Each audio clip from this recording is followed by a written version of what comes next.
They called him the Ice King of Seoul. Jin Young didn't have a heart. He had a calculator where it should beat. His restaurant was a theater of cruelty, and his rules were absolute. Rule number 1. People exist to serve him. Especially her. But on a rain-drenched Friday night, Katrine, his humiliated waitress, had run out of choices. She brought the only family she had left, her grandfather Raymond, into the predator's lair. The glass doors slid open.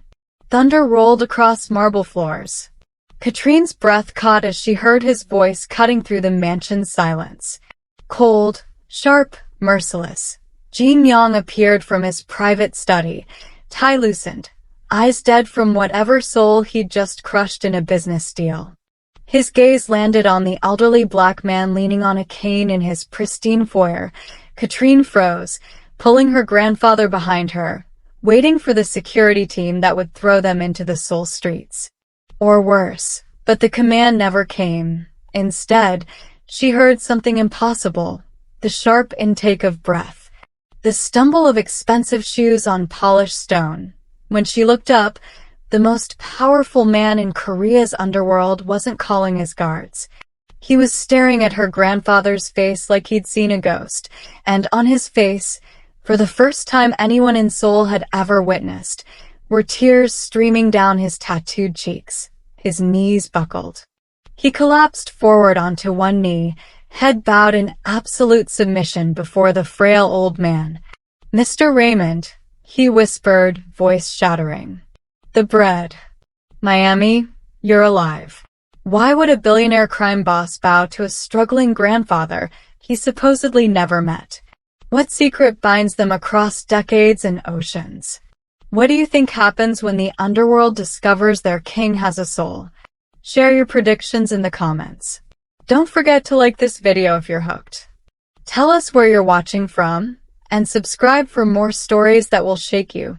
Katrine's phone had shattered her sleep at 2:47 a.m., destroying what little peace she had left.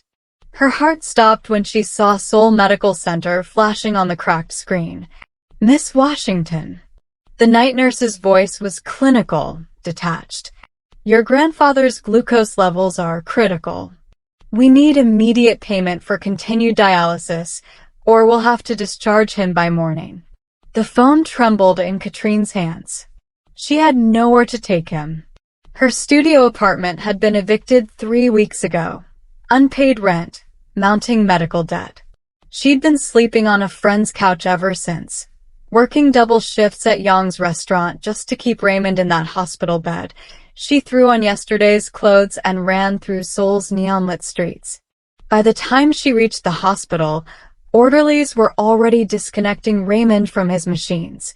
He sat on the edge of the bed, dignified even in defeat, gripping his old wooden cane. "Katrine girl," Raymond said softly, his kind eyes clouded with confusion. "Where are we headed?" "Somewhere safe, Grandpa," Katrine lied, her throat tight with desperation. The taxi ride to Young's mansion felt like driving toward execution. Every stoplight was borrowed time. Every turn brought them closer to a house where unauthorized visitors weren't just unwelcome, they were examples. Jin Young had made that clear 3 months ago when a lost food courier rang the service bell. The man left in an ambulance, and Young left a $100 bill on Katrine's table the next day, watching her scramble to pick it up off the floor with that cold, satisfied smile. But tonight, she had no options left. Only a grandfather who once shared his last piece of bread with a starving Korean boy during the Miami riots, and a monster who'd forgotten what mercy looked like. The crystal chandelier above table 7 cast diamonds across white tablecloth, but all Katrine could see was the cold gleam in Jin Young's eyes as he watched her approach. His exclusive restaurant, Moonlight and Steel, was Seoul's most expensive, where billionaires came to be seen and the staff existed as living furniture. "Your wine, Mr. Jin." Her voice stayed steady, even as her hands trembled from the double shift. 16 hours on her feet. Her second job didn't start for another 3 hours. Young didn't acknowledge her. He never did. He simply reached into his wallet, pulled out a 50,001 note and let it flutter to the marble floor beside his Italian leather shoes. Oops. His smile didn't reach his eyes. Clumsy of me. Katrine's jaw clenched. She knew this game. She'd played it every Friday for 3 months. She bent down, her worn shoes squeaking against the floor, her dignity crumbling with each second she spent on her knees retrieving his money. Americans always need money, don't they? His voice carried across nearby tables. So desperate. She straightened, the bill crumpled in her fist, and walked away before he could see her eyes burning. In the staff bathroom, she counted the night's tips with shaking hands. 230,001. Not nearly enough. Her phone buzzed, Seoul Medical Center, and her stomach dropped. Miss Washington, your grandfather's insulin costs have increased. Without payment by tomorrow morning, we'll have to discharge him. His condition is critical. The fluorescent lights blurred above her. Tomorrow. She had until tomorrow to find money she didn't have, for a man she couldn't lose. Katrine burst through the hospital doors at 3:17 a.m., still wearing her restaurant uniform. The antiseptic smell hit her first, then the sound, monitors beeping frantically from room 304. Raymond lay propped against thin pillows, his chest heaving with each labored breath. The oxygen mask fogged and cleared. His kind eyes found hers, apologetic even now. Grandpa, her voice broke. Doctor Park appeared, clipboard in hand, expression grave. Miss Washington, your grandfather's kidneys are failing. He needs immediate dialysis. Without it, he has 48 hours. Maybe less. How much? Katrine already knew. She'd asked this question a dozen times. $15,000. Up front. She pulled out her phone. Bank balance. $347.89. $347 between her grandfather and death for one desperate moment. She considered it. Calling Yang, begging for an advance, maybe 6 months' salary. Then she remembered his smile as she'd crawled for his money. His voice, so desperate. I'm sorry, Dr. Park said, and he meant it. We have to discharge him by morning. Dawn found Katrine loading Raymond into a borrowed wheelchair outside the hospital. Her studio apartment, condemned last month, black mold creeping up the walls like death's fingers. Her friend's couch, no room for a dying man who needed care, only one place had resources. Space. Medical supplies in the staff quarters. Katrine helped her grandfather through Yang's service entrance as the sun rose, each tap of his cane against marble echoing like thunder. In that mansion, silence was currency, and she'd just spent all of hers. Jean Yang's Maserati screamed into the mansion's underground garage at midnight, engines still hot from the high-speed chase across Gangnam.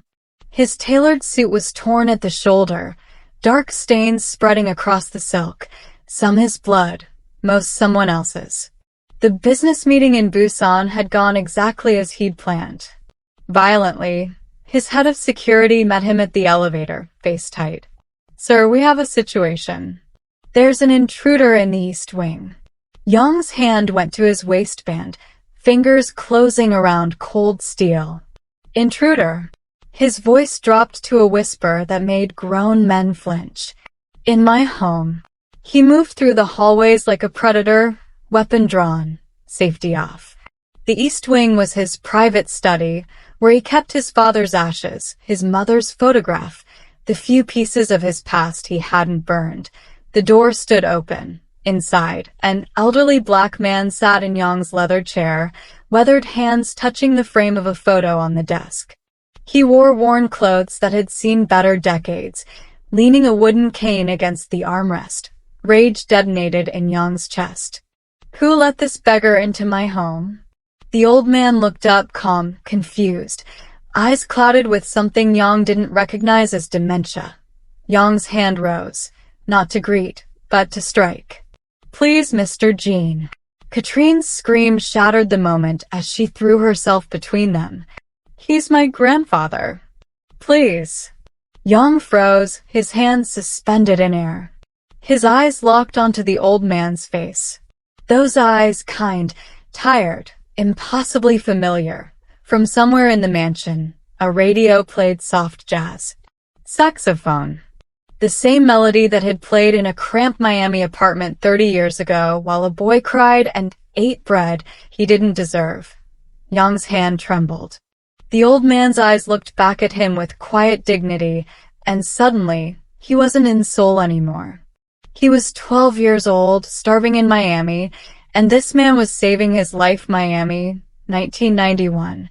The city burnt. 12-year-old Yang pressed himself into the alley's shadows, lungs screaming, legs too exhausted to run.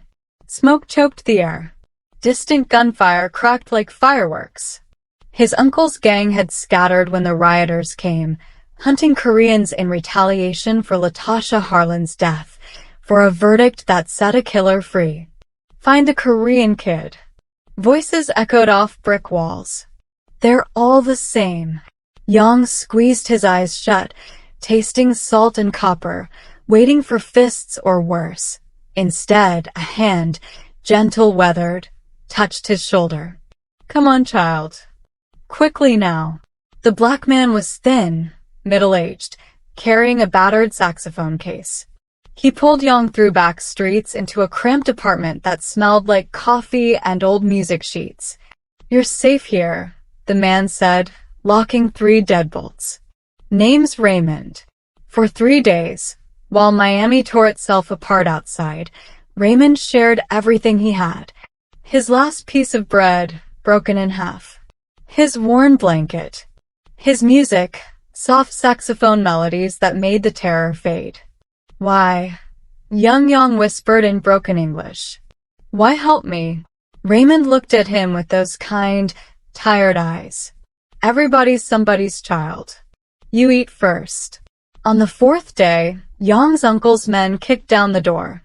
They dragged the boy away while he screamed, reaching back toward the apartment. "I'll remember you, Mr. Raymond. Always."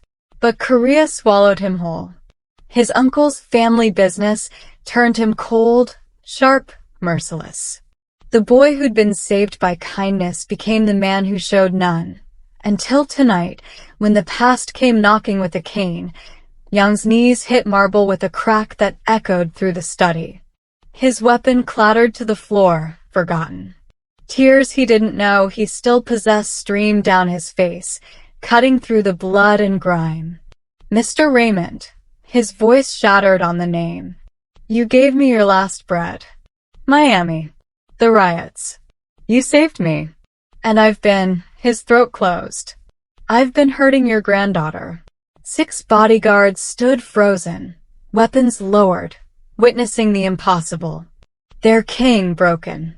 Raymond studied Yang's face with clouded eyes, recognition flickering like a weak flame. "Miami." His weathered hand touched Yang's cheek. "The scared boy, you grew up." Katrine pressed against the wall, shock rendering her mute. The man who'd made her crawl for money was weeping at her grandfather's feet. Yang pulled out his phone with trembling hands. "Dr. Choi. My residence. Now. Bring dialysis equipment, full renal support, everything." He turned to his head of security. "You drew a weapon near him. You're done. Get out." "Boss, I didn't." "Out." Yang stood, wiping his face, authority returning but transformed. "This man is my benefactor. He and his granddaughter live here now. The master suite for Mr. Raymond. Guest wing for Miss Washington. Anyone who questions this answers to me personally." Within an hour, medical equipment filled the mansion's finest bedroom. Katrine's few possessions moved from servant quarters to rooms with silk sheets and city views. The staff whispered in corners, exchanging worried glances. The Ice King had melted, but in Seoul's underworld, weakness was blood in the water, and the sharks were already circling across Seoul, In a penthouse that smelled like imported cigars and old money, Park Jae-sung, known in certain circles as the Viper, spread surveillance photos across his mahogany desk. Each image told a story his rivals would pay millions to hear. Jin Young, on his knees, before an elderly black man, Jin Young, helping a waitress into a car, Jin Young, smiling. The Ice King has a heart, the Viper murmured, tapping ash into crystal. Hearts can be stopped. Within days, black sedans appeared wherever Katrine went. Same cars, different drivers, always watching. Raymond's medication shipments were mysteriously delayed at customs. Phone calls went unanswered. Mr. Jean. Katrine's voice shook as she found him in his study. Someone's following me. Young's jaw tightened. He recognized the play. Pack your things. Both of you. I'm sending you to California tonight. No. Raymond stood in the doorway, leaning on his cane, eyes clearer than they'd been in weeks. I didn't save you so you could face demons alone, son. Grandpa. We're family now, Katrine interrupted, surprising herself. We stay together. Young looked between them. This old man who'd given him everything. This woman he'd tormented, both refusing to abandon him when any sane person would run. Something cracked in his chest. He'd spent 30 years building walls, and they'd torn them down in a week. He wasn't alone anymore, and that terrified him more than any rival ever had. In his penthouse, the Viper made his call. I want them alive. We'll use them to break him, then kill all three. Outside Yong's mansion, engines started. Headlights cut through darkness. The wolves had come to feed. The explosion tore through the front gate at 9:47 p.m., shattering wine glasses and sending the chandelier swaying. Yong was on his feet instantly, weapon drawn, positioning himself between the dining table and his family. East wing, north corridor, basement entrance. His head guard shouted before gunfire cut him short. They came like a flood. Professionals coordinated, the Viper's best. Yong fired twice, dropping 2, but 8 more poured through shattered windows. He grabbed Raymond's wheelchair with one hand, Katrine's arm with the other, dragging them toward his study's panic room. The biometric lock flashed red. Jammed. Sabotage. They were trapped. 8 assassins filed into the study, weapons raised, laser sights painting red dots across expensive wallpaper. Yong positioned himself as a human shield, his magazine half empty, odds impossible. Then Raymond stood, slowly, painfully, gripping his wooden cane like a sword. His frail body blocked Yong. You'll have to go through me first. The old man's voice carried the weight of a lifetime standing against injustice. Grandpa, no, gunfire erupted. Yong threw himself forward, his body covering Raymond as bullets meant for the old man punched through his shoulder, his side, his leg. He returned fire through the pain, dropping 3 more, but his vision was already darkening. Katrine's hands found a fallen pistol. She'd never fired a gun in her life. Didn't matter. They were trying to kill her family. She pulled the trigger. The assassin dropped. She pulled again and again until only silence remained, and she stood there shaking, realizing what she'd become, a warrior defending what mattered. Yong collapsed, blood pooling beneath him.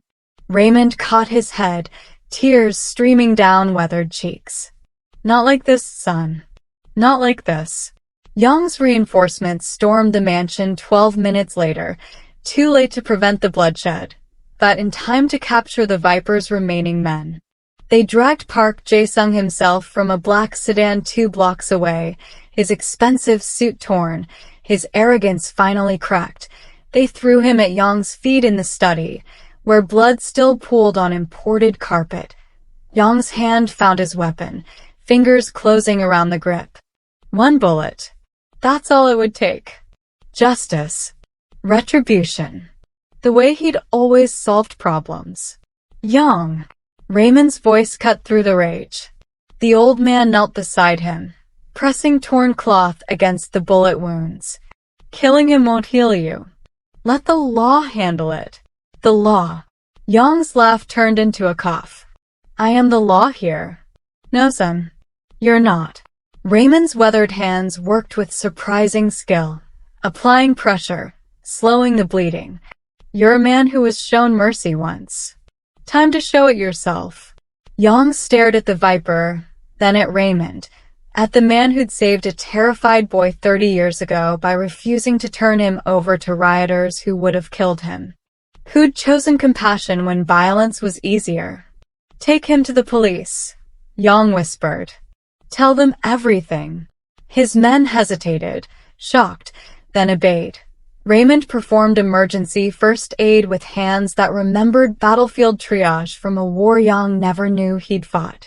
Role reversal. The boy saved became the man saved, by the same grace. Katrine stayed at Yang's bedside through the night, holding his hand while doctors worked, whispering prayers in languages that had protected her grandfather through worse. I became the monster I swore I'd never be. Yang confessed as morphine loosened his tongue. You both reminded me who I was supposed to be. Raymond squeezed his shoulder. Then be that man from now on. When Yang woke 3 days later, soft jazz filled the room. Raymond sat by the window, playing a borrowed saxophone, sunlight catching silver hair.